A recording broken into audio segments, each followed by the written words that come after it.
Good afternoon, y'all. I'm out here watering my flower bed that the deer's about to eat up. Let me show you to what you've got, okay? That plant right there that I'm watering right there, the deer ate it down. It was about 2 feet high, and now it's not high at all. All these plants right in here that you see are all zinnias coming up. It's from seeds that y'all gave me, that you sent me. There's a real tall one over there. These right here are daylilies, and I had salvia all out here, but the deer ate those up. I guess they like them. Right here is a chrysanthemum right there, and right there, and right there, and right there, that one of you sent me. A follower sent me those. So I've got those planted out here. And Hannah gave me this bush years ago. It blooms purple. It's not a butterfly bush, even though it looks like one, it's not. So right there is a turnip green or collard or something that I planted last fall, and I guess I didn't do it up good enough. Those are coxcomb right there. I've got a lot of different plants out here because y'all sent me seeds, and honey, I planted them. I'm telling you, I planted them. But I'm going to give it a good watering this afternoon. Anyway, that's what I'm doing right now. I just had some refreshments. I had a piece of dark chocolate, 65% cocoa, and that's good. I think the best, though, is about like 75 or something, as far as good for you, because it's got antioxidants in it. I ate 2 squares. Said it was 70 calories. But that's what I had from a snack. I'm going to eat with Hannah tonight. She's doing a stir-fry cabbage, and I don't know what else, but I know she's doing that. The sun is still up. Y'all can see it in my eyes. Hannah and Walt, the children, gave this hat for Christmas, so I've got it on this afternoon. And anyway, I'll take you out here and show you my grass that I've sprigged. Let me kind of get this where I want it, right here. I'll let it water this bush right here while I'm gone. Come out here with me to my dirt pile. Here is where they put those septic tank lines. And see, I had all that pretty grass that's up there. Well, I had it out here too. But now, I don't. So what I did is I have been digging up grass, and I have been sprigging it. See, I put some there, and I put some there and there, and over here, and over here. And this is St. Augustine grass, and it shoots out runners. See those runners that are coming out from it? And I'm hoping by the end of the summer that this will be covered in grass. You can't buy St. Augustine seed as far as I know. So you just have to put it out. And then each one of these, now here's what you can do to do it faster. When it puts out a runner like this, everywhere there's see that little root right there? Right there. And when it attaches, which it can't attach right now because it's dry as a bone out here, when it attaches to the ground, you can come out there with your shovel and just break it off from the mama plant, and it'll make a new mama plant. So that's what I plan to do out here. I want it to look like this up here. Is what I want it to look like. I want it to be grass. I need to mow. Here's my wild hydrangea. We call them oak leaf hydrangeas because that looks like an oak leaf. And this grows native in our woods. This is a dead one. I've got to get that out. It's always something to do around here. We're never shy of something to do. And here are 2 of them. They're always white, and after they bloomed a while, they kind of turn like a mauvey pink looking something. But there's a bunch of them. There's my zinnias and my flower bed from this side.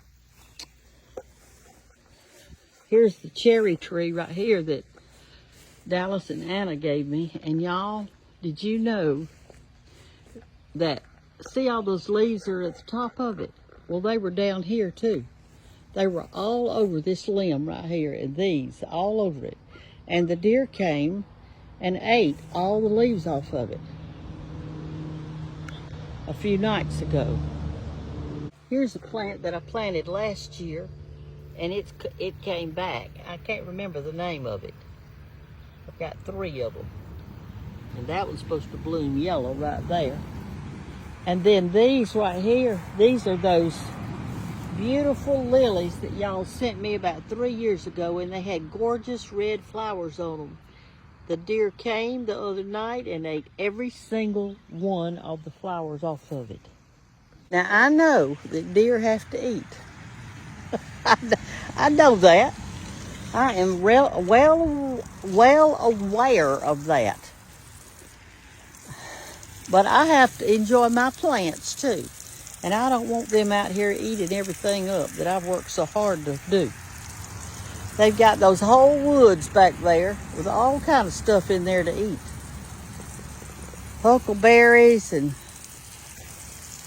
weeds and vines and all kinds of stuff. Anyway, I took some cayenne pepper the other night and sprinkled it all over these leaves. I guess I'll have to do it again tonight, because right now I'm washing the pepper off of them, but I gotta water. I think it may have helped a little bit. So that's what's happening at the Gantt household today. Fighting deer, fighting ant beds, watering flowers, cooking, working on my coffee table book, going to eat with Hannah, reading y'all's comments, all that kind of stuff I've been doing today. So that's what I've been doing.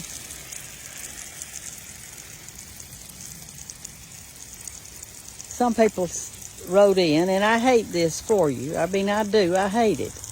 But some people wrote in and said they couldn't afford a book, that they just had Social Security and that was all. And I hate that. I'm sorry. But I didn't want to have my book less than what I wanted. In other words, the book, the coffee table book's $39 because it's so much bigger than the others. But all my recipe books are $34.95, so you might as well say $35. But here's what happened. When I made the book, I could have gotten that little plastic spiral thing, you know, that hooks the pages together. And I could have made a book without any pictures. But I wanted y'all to see what the end product looked like. So I decided to have colored pictures of each recipe. I thought that would be a good thing. And then I wrote stories in it because I wanted to share those with y'all. And the coffee table book has got stories in it too. They're different stories. Just for those of you who like to read a little bit. And I wrote those. And then I put a lot of pages in it. There's 106 or 7 recipes in each recipe book, and they're all different. And it's got a colored picture of every single recipe. And in the coffee table book, I'm having to watch where I'm watering, y'all. In the coffee table book, I've got some recipes in it too. But they're from friends and different things like that are real good. And I asked them if I could put them in there, and they said yes. So there's a few, but not many. I don't have many in that one. But it is 250 pages of great stuff that you're going to enjoy.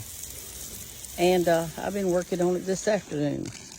I've got to have it ready by August because they're going to send it to the printer. And that's why I'm asking you to pre-order, so that I'll know how many to print. But you're going to love it. I know that. I mean, I'm going to love it. I'm excited about it. But you're right. I could have done a cookbook for $20. I could have. But it wouldn't have had the colored pictures. It wouldn't have been hardback. It wouldn't have had the stories and all that other stuff. And so since I was wanting this to be super nice, something you could keep and hand down to your children and grandchildren, or either get them one for a gift, I wanted it to be a nice one. And so that's why I chose to do that. And I understand if some people can't afford it. So what I try to do when I'm doing my recipes, I try to go slow enough and tell you as I go the measurements and what I'm doing, so that you can write it down if you'd like to. And if you can't afford a book, that's what I'd suggest doing, is just get you a notebook or pad or whatever, and write it down as I'm telling you how to do it. That's all I know to say that you could do. And I've done that before at other people's sites. If I see something I like, I just write it down. And so that's a good thing. So anyway, though, that's what's going on here at the Gantt household. And I understand where you're coming from about the price. $35 is a lot for a cookbook, and $39 is a lot for a coffee table book. But I wanted them nice. That's all I could say. We kind of pay for what we get, don't we? that's what it all amounts to. And so anyway. But I certainly understand, and I don't fault you for not getting one. I can tell you that. Sometimes we just can't get things. I mean, I wouldn't mind driving a Rolls Royce, but hey, we all don't need a Rolls Royce. A pickup truck is fine. It gets me where I need to go. I hope y'all have a good afternoon. I'm going to water some of this grass where the, like right there, let me turn the camera around. When an ant bed leaves the area, this is what they leave. A big bald spot. So what I'm trying to do, I see some little runners on my grass, so I'm trying to put water in that bald spot, so maybe the grass will cover it by the end of the summer. There's another spot over there. This is what happens with those fire ant beds. They just absolutely kill your grass. They eat you up. Here's another spot over here. 2 of them, actually. My hose keeps messing up. I bought a new one. I'll show y'all a ant bed that I tried to destroy yesterday. It's right here, and they built it back up. Do you see that? See those fresh holes in there? I'm gonna aggravate them again. I hate for them to kill my grass right here in front of my step. So I'm gonna spread that dirt out so my grass, you can see it's already turning yellow in that spot, because I don't know what they do to the roots of the grass. You see that grass is greener right around where the ant bed is. And I guess that's because they're loosening up the soil in there. But what else happens is when they do that, it also kills the grass because they're messing up the root system. Y'all come out here and look at what I planted. I planted this the other day. I put some cow manure in it and some, these are ever-blooming daylilies. And so they're yellow. These are the ones I showed y'all the other day, I think. And I am going to water them in real good. There's a limb I cut out, and I forgot to take it off to the burn pile. I see it's already turned brown. I planted some portulaca in the front of this, and it's these little things like this. This portulaca, it has different little blooms on it. They're yellow and orange and all that. But the deer came in from that direction, and so they came here and they ate that one, and that one, and that one, and that one. They ate 4 of them up. So, it's a battle. It's a battle. Anyway, I'm going to continue to water out here a little bit before I go to Hannah's. And I did plant a few zinnia seeds in this little spot too. Maybe they'll come up. Deer, as far as I know, do not eat zinnias. Isn't that wonderful? At least I'll have something blooming if they won't eat. I've been watching an ag show. It's a Louisiana ag show or something like that. And they're telling about different plants, and I've been enjoying that. And they told about one plant that likes hot, dry soil, so that'll be good for my area. And I'll see about the name of that. I took a picture of the site so I could remember the name of the plant. It's kind of a shrubby looking plant. It's got little red flowers on it. Y'all have a good night. I'm going to finish this watering, and then I'm going to go inside and kind of freshen up a little bit. Talk to y'all later.